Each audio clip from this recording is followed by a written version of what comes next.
मुझे उम्र में बड़े मर्द बहुत पसंद थे और मेरा दिल मेरे पिता के दोस्त पर आकर्षित हुआ, जिसका नाम केशव था, जो 38 या 40 वर्ष के थे। उसके मस्कुलर शरीर को देखकर मेरे मन में हलचल सी महसूस होने लगी थी। मैं उसे गले लगाना चाहती थी।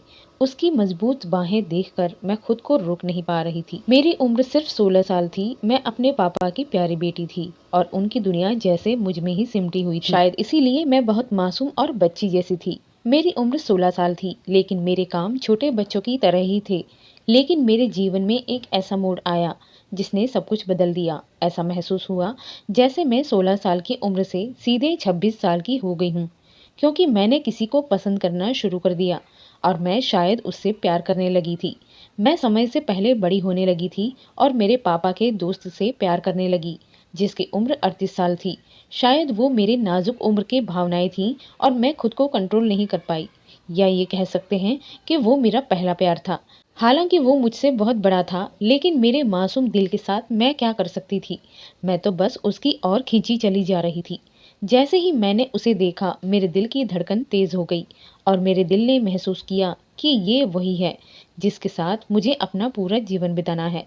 क्योंकि उस रात मेरी इच्छाएं मेरे आपे से बाहर हो गई और उस रात मैं केशव अंकल से दूर नहीं रह पाई। इसीलिए मैंने उसे बेहोश कर दिया। और मेरा नाम सीमा है, लेकिन मेरी उम्र बहुत कम है। मेरे पापा एक बड़े बिजनेसमैन हैं और केशव अंकल उनके बहुत अच्छे दोस्त और बिजनेस पार्टनर भी हैं। अक्सर हमारे घर आते थे।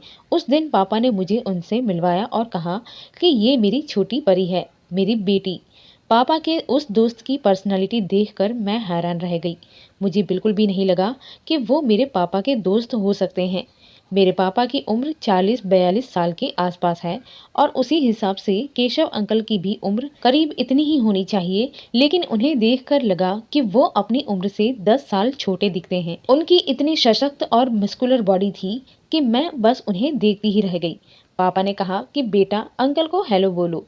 मैंने हेलो तो कहा, लेकिन उन्हें अंकल नहीं कह पाई। सच में मैं कुछ ही नहीं कह पाई थी, बस चुपचाप उनकी ओर देखती रह गई। मुझे इस तरह देखकर उन्होंने मुझे छूकर कहा कि क्या बात है मेरी प्यारी सीमा, तुम कुछ कहना चाहती हो।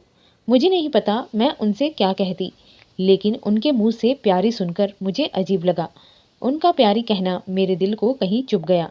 उस समय तो मैं अपने कमरे में चली गई, लेकिन उस दिन से केशव अंकल मुझे पसंद आने लगे। वो 6 फुट लंबे थे, इतने अच्छे व्यक्तित्व वाले कि उन्हें देखकर छोटे लड़के भी शर्मा जाए। उसके बाद मैं हमेशा उनके बारे में सोचने लगी। दिन रात सुबह शाम मैं उन्हें दूर से देखती, या जब वो घर आते उन्हें नज़रों से ढूंढती।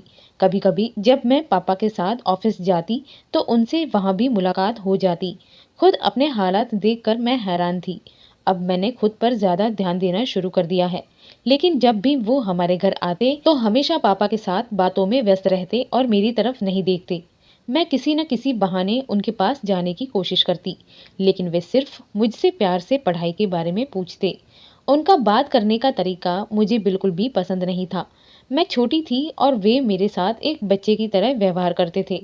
फिर एक दिन मैं बहुत बीमार थी और उनसे मिले हुए एक दिन हो गया था, इसलिए मजबूर होकर मैं उनके ऑफिस चली गई। उन्होंने मुझे उनके कैबिन में बैठने को कहा ताकि मैं बोर ना हो जाऊं। मैं जाकर उनके ऑफिस में बैठ गई। कुछ देर बाद वे वहां आए। उन्हें देखते ही मेरा दिल ठंडा हो गया और मैं बस उनकी तरफ देखती ही रह गई। उन्होंने पूछा कि तुम मुझसे मिलने आई हो। मैंने कहा कि तुम मुझे बहुत पसंद हो और मैंने अपने प्यार का इजहार किया, लेकिन वे शायद समझ नहीं पाए कि मैं क्या कह रही थी। और उन्होंने कहा कि मुझे भी तुम बहुत पसंद हो, तुम बहुत प्यारी हो। कहा जाता है कि किसी के शब्दों से ज़्यादा उसके हाव भाव बोलते हैं। इसी वजह से मुझे एहसास हुआ कि उन्होंने मेरे इशारे को नहीं समझा, या शायद उन्होंने मुझसे प्यार भरे शब्द सिर्फ एक छोटी बच्ची की तरह ही कहे थे। लेकिन ये छोटी लड़की उनके प्यार में पूरी तरह से पागल हो चुकी थी और अब कुछ भी करने को तैयार थी। फिर एक दिन मैंने ये बात अपने पापा को बता दी, क्योंकि इस दुनिया में मेरे लिए पापा के अलावा कोई नहीं था। मेरी माँ तो बचपन में ही चल बसी थी। मैं पापा की इकलौती औलाद थी और आज तक उन्होंने मेरी किसी भी बात को नकारा नहीं था। मैं जो भी मांगती वो करते थे। अगर मैं उनसे चांद भी मांगती तो शायद वे मेरे लिए ले आते। लेकिन जब मैंने उनसे कहा कि पापा, मुझे आपके दोस्त केशव पसंद है और मैं उनसे शादी करना चाहती हूँ। तो वे गुस्से में भर उठे और बोले कि तुम मजाक कर रही हो। मैंने कहा कि नहीं, मैं मजाक नहीं कर रही। मैं केशव से शादी करना चाहती हूँ और उन्हीं के साथ रहना चाहती हूँ। अगर आपने मेरी उनसे शादी नहीं करवाई तो मैं अपनी जान दे दूंगी। ये सुनकर पापा हैरान रह गए, क्योंकि उनके जीवन में मेरे अलावा कोई नहीं था। वो मेरे लिए ही सब कुछ कर रहे थे, और जब आपका अपना बच्चा आपको कहे कि वो अपनी जान ले लेगा तो आपका दिल टूट जाता है। फिर पापा ने मुझे समझाने की बहुत कोशिश की और महसूस किया कि ये सब मेरे मन का वहम है और मैं ऐसा कुछ नहीं करूंगी। लेकिन 1-2 दिन तक खाना न खाने की वजह से मैं बेहोश हो गई। पापा मुझे डॉक्टर के पास ले गए और डॉक्टर ने कहा कि मेरी जान भी जा सकती है। डॉक्टर ने पूछा कि तुमने खाना पीना क्यों बंद कर दिया। ये सुनकर पापा बहुत दुखी हो गए और समझ गए कि मामला गंभीर है। उन्होंने मुझे प्यार से और थोड़ी नाराजगी के साथ समझाया कि मेरा ये फैसला बिल्कुल भी सही नहीं है। तुम्हें क्या हो गया है? तुम इतनी पागल क्यों हो रही हो इन सब चीजों के लिए? तुम्हारी अभी उम्र ही क्या है? तुम्हारी उम्र सिर्फ 16 साल है और तुम पहले ही प्यार में पड़ गई हो। अगर तुम्हारी उम्र के किसी लड़के की बात होती तो मैं मान भी जाता, लेकिन तुम केशव की बात कर रही हो जिसकी उम्र करीब 38 से 40 साल है, जो तुम्हारी उम्र से दुगुना ज्यादा है। तुम उसके साथ कभी खुश नहीं रहोगी। मेरी आंखों में आंसू भर गए। मैंने कहा कि मैं केशव के बिना नहीं रह सकती। अगर मैं केशव से शादी नहीं करूंगी तो मैं पागल हो जाऊंगी।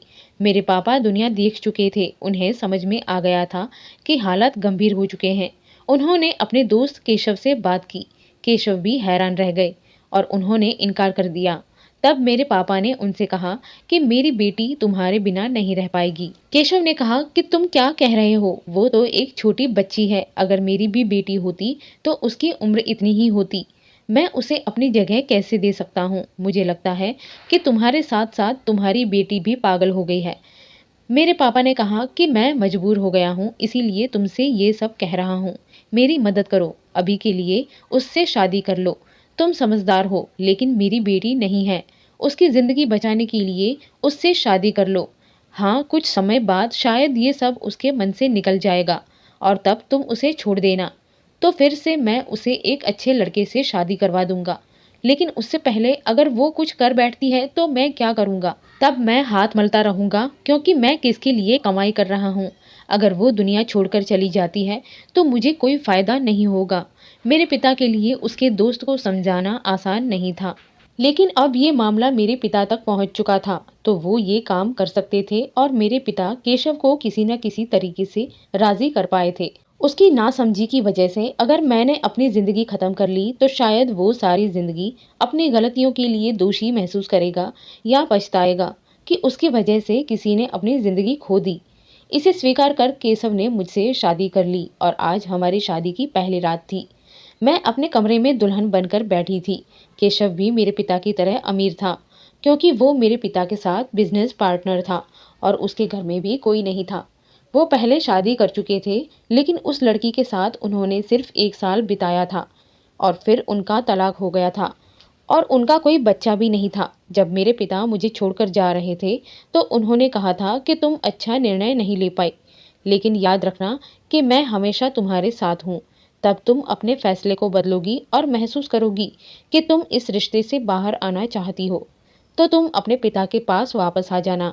मुझे पता है कि मेरे पिता के मन में इस तरह की बातें थीं, लेकिन अब मैं केशव के साथ अपने साथ जन्म बिताना चाहती हूँ। वो मेरे पति हैं, वो मेरे लिए परमेश्वर बन गए हैं। अब यही मेरा जीवन है। मैं भी एक भारतीय नारी हूँ और हम भारतीय नारी केवल 4 कंधों पर चढ़कर अपने पति के घर से जाती हैं। मैं बहुत खुश थी। मेरी उम्र इतनी ज्यादा नहीं थी, लेकिन मैंने तय कर लिया था कि मैं केशव को हर तरह से खुश रखने की कोशिश करूंगी।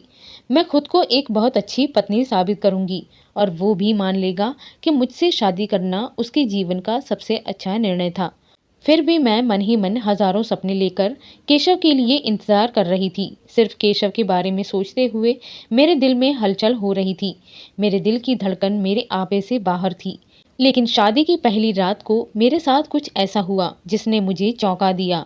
जब वो मेरे कमरे में आया तो मैंने जल्दी से बिस्तर पर बैठकर कुछ कहने का इंतजार किया। मैंने अपनी नींद को झटकते हुए उसकी आंखों में अपनी सुंदरता में खो जाने का इंतजार किया। मैं एक दुल्हन थी और उससे भी ज्यादा खूबसूरत थी। और दुल्हन के रूप में तो मैं और भी ज़्यादा सुंदर लग रही थी। लेकिन उसने जो कहा उसने मेरी सारी इच्छाओं को ठंडा कर दिया। उसने कहा कि अब भी जाग रही हो क्यों? मैंने सोचा कि तुम शायद सो गए हो।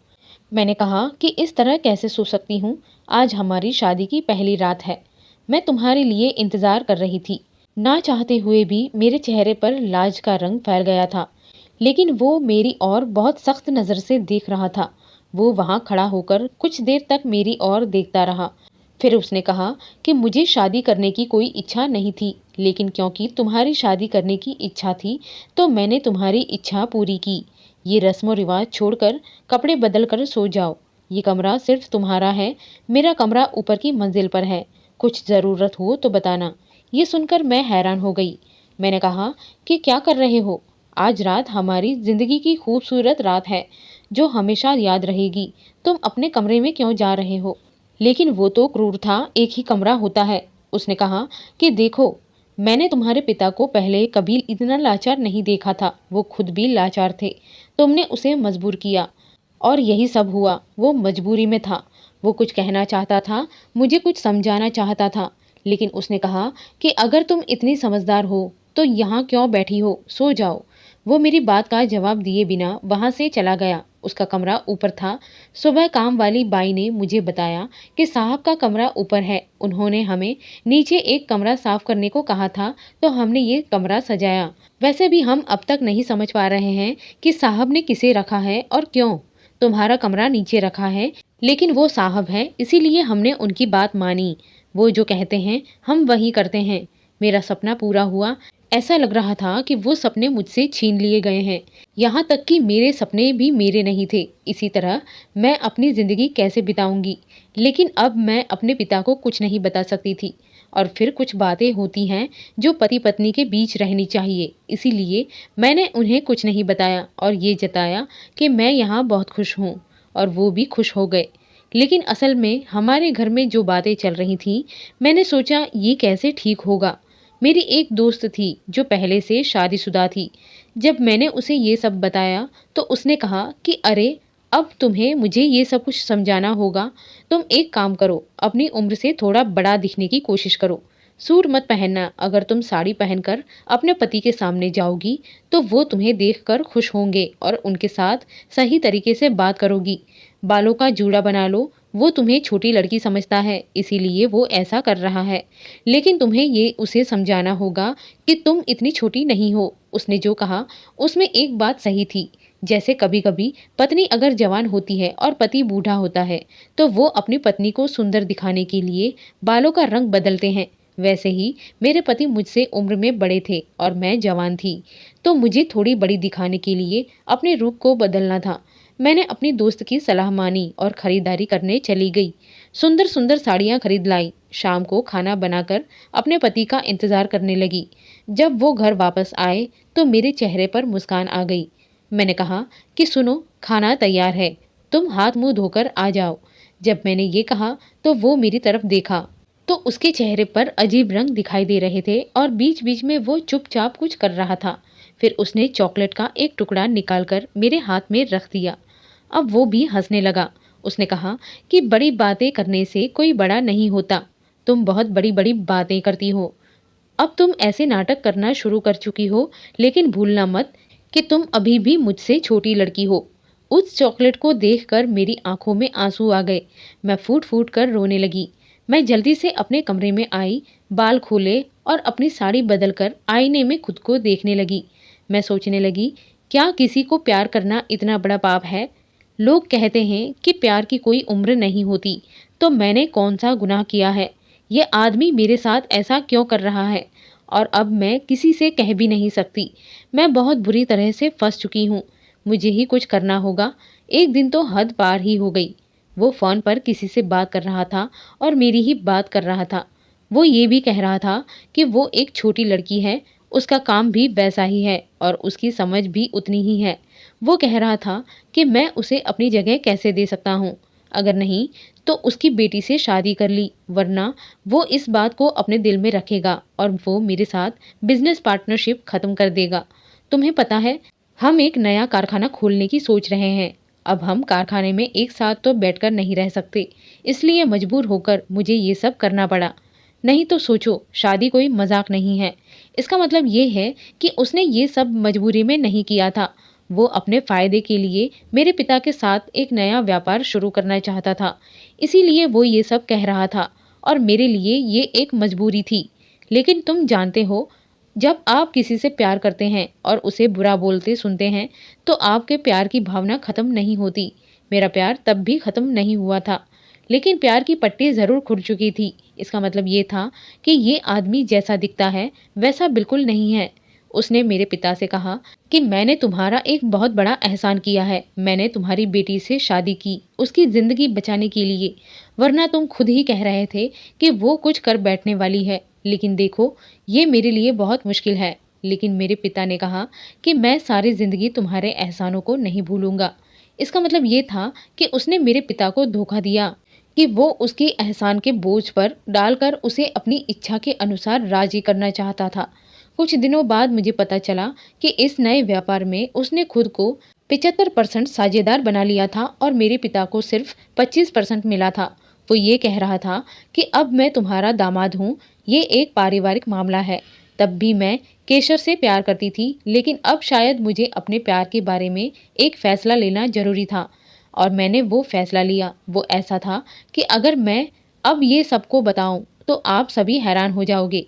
लेकिन जो बात मेरे मन में आई वो ऐसी थी कि एक दिन मैं जाकर उसके सामने बैठी और पूछा कि क्या आप मुझे अपनी पत्नी के रूप में स्वीकार करने के लिए तैयार हैं।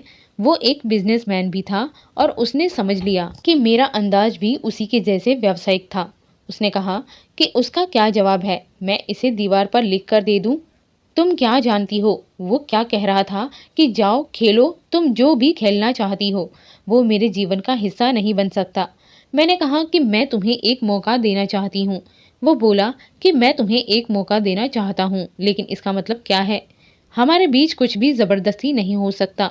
कुछ भी नहीं होगा, कभी हो ही नहीं सकता। देखो, तुम बिल्कुल भी मेरी तरह नहीं हो और तुम बहुत छोटी हो। तुम क्या सोचती हो कि अगर तुम किसी से प्यार करती हो और इसका मतलब ये है कि वो भी तुमसे प्यार करेगा? ऐसा कहाँ लिखा है?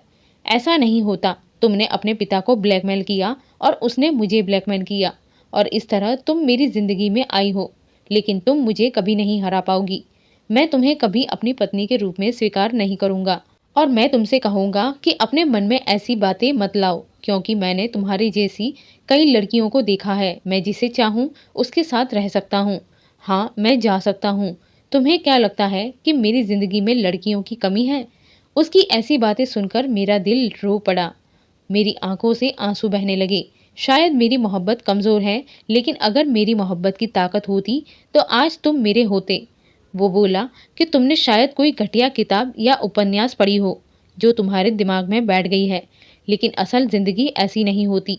तुम अपनी और मेरी उम्र के फर्क को समझो और अपने पिता के घर जाने की तैयारी करो, नहीं तो सारी जिंदगी इस घर में रहोगी। तुम अभी भी जवान हो, अपना जीवन बर्बाद मत करो। उस रात मैं बहुत रोई और ऐसे रोई जैसे ये मेरी आखिरी बार की रोई हूँ और उसके बाद मेरी आंखों में एक भी आंसू नहीं होगा। मेरा मन बहुत दुखी था। सुबह से रात हो गई, लेकिन मैंने केशव को नहीं देखा। वो कहाँ था मुझे नहीं पता। कुछ देर बाद नौकर चाय बनाकर लाया और कहा कि उसका बहुत बड़ा एक्सीडेंट हुआ है और वो अस्पताल में है। मेरी धड़कन रुक गई। मैं तुरंत दौड़कर अस्पताल गई और डॉक्टर से मिली। उन्होंने कहा कि उसकी हालत बहुत खराब है। उसका शरीर आधा हिस्सा काम नहीं कर रहा है और उसका पैर भी काम नहीं कर रहा है। अब वो कभी भी अपने पैरों पर खड़ा होकर नहीं चल पाएगा। अगर इलाज किया गया तो हो सकता है कि स्थिति में सुधार हो, लेकिन हादसा बहुत खतरनाक था। पैर बुरी तरह से घायल हुआ है। केशव की हालत बहुत खराब थी। उसे देखकर मैं बहुत रोई। मैंने अस्पताल में कुछ वक्त बिताया, फिर उसे घर ले आई। मैं उसकी सेवा कर रही थी और बहुत ध्यान से रख रही थी। वो मुझे अजीब नज़रों से देखता था, लेकिन कुछ कहता नहीं था। मैं उसकी मोहब्बत में पागल थी और दिन रात केशव की देखभाल करती रही। मैं दिन में 2 से 3 बार केशव के पैरों की मालिश करती थी। उसे अपने हाथों से पकड़कर चलने की कोशिश करती थी। केशव मुझे कुछ नहीं कहता था, बस मुझे देखता और कभी-कभी उसकी आंखों में आंसू आ जाते थे, जिन्हें वो छुपा लेता था। और पूरा 6 महीने बाद केशव के पैरों में हलचल होने लगी। वो खुद उठकर चलने की कोशिश करने लगा। ये देखकर मैं खुशी से चिल्ला उठी और तुरंत केशव को अपने गले से लगा लिया। और अब केशव ने मुझे दूर धक्का नहीं दिया, बल्कि उसने मुझे अपनी बाहों में समेट लिया और कहा कि मुझे माफ़ कर दो। मैं सोच रहा था कि तुम्हारा प्यार एक भावुक प्यार था, एक कोमल उम्र का प्यार। कुछ ही दिनों में ये प्यार खत्म हो जाएगा और तुम मुझे छोड़कर चली जाओगी। इसीलिए मैंने तुमसे कोई रिश्ता नहीं रखा था, बल्कि मैंने तुम्हारे दिल में गलतफहमियां पैदा करने की कोशिश की थी, ताकि तुम्हारे दिल में मेरे बारे में शक पैदा हो जाए। यही सोचकर मैं तुम्हारे पिता के साथ व्यवहार बढ़ाने के लिए ही मैंने तुमसे शादी की थी। लेकिन फिर भी तुम्हारा दिल नहीं बदला। मेरे बुरे समय में भी तुम मुझे छोड़कर नहीं गई। मुझे तुम्हारे प्यार पर विश्वास था। केशव ने मेरे माथे पर चूमा। आज इतने दिनों बाद मेरी तपस्या पूरी हुई। मुझे केशव का प्यार मिला। केशव अपने पैरों पर ज्यादा देर खड़ा नहीं रह सका। वो बिस्तर पर बैठ गया। उसके पैरों में अब भी कमजोरी थी, लेकिन धीरे धीरे मेरी मोहब्बत और मेरी देखभाल का फल मिला। केशव एक दिन अपने पैरों पर खड़ा हो जाएगा और चलने लगेगा। ये देखकर मैं बहुत खुश हो गई। यहाँ तक कि डॉक्टर भी इस चमत्कारी घटना पर हैरान थे। अब केशव पूरी तरह से ठीक हो चुका था। उस दिन रात के डिनर के बाद जब मैं अपने कमरे में जाने लगी, केशव ने मेरा हाथ पकड़कर कहा कि नहीं, तुम्हारी जगह वहाँ नहीं है, तुम्हारी जगह मेरे कमरे में है। अब से तुम मेरे साथ रहोगी, मेरे कमरे में। ये कहकर केशव ने मेरा हाथ पकड़कर अपने कमरे में ले आया। कमरे में कदम रखते ही ताज़े गुलाबों की खुशबू मेरे नाक में समा गई। पूरा कमरा सुहागरात जैसा सजा हुआ था। मैं चौंकी और केशव की तरफ देखा। उसकी आंखों में नशा था। उसका अंदाज समझते हुए मैं शर्मा गई और जल्दी से केशव को गले लगा लिया और अपना चेहरा छुपा लिया। आज से हमारी नई जिंदगी की शुरुआत होने वाली थी। उसने मेरी मोहब्बत को स्वीकार किया और मुझे अपनी पत्नी का दर्जा दिया। उस रात केशव के पास मेरी नींद में उसकी निर्दोष मुस्कान थी। मैं उसकी तरफ देखती हुई अचानक उससे और ज़्यादा मोहब्बत करने लगी। मैंने खुद से वादा किया कि मैं अपनी पूरी ज़िंदगी केशव के साथ बिताऊंगी और भगवान से प्रार्थना की कि मुझे हर जन्म में केशव जैसा पति मिले। कहानी खत्म हुई दोस्तों। आपको ये कहानी कैसी लगी कृपया कमेंट करके बताएं। मैं आपके सभी कमेंट का जवाब देने की कोशिश करूंगी। अगर आपको कहानी पसंद आई हो तो कृपया एक लाइक दें और अगर चैनल पर नए हो तो सब्सक्राइब कर लें और बेल आइकन दबा दें ताकि अगली कहानी सबसे पहले आपके पास पहुंचे। धन्यवाद।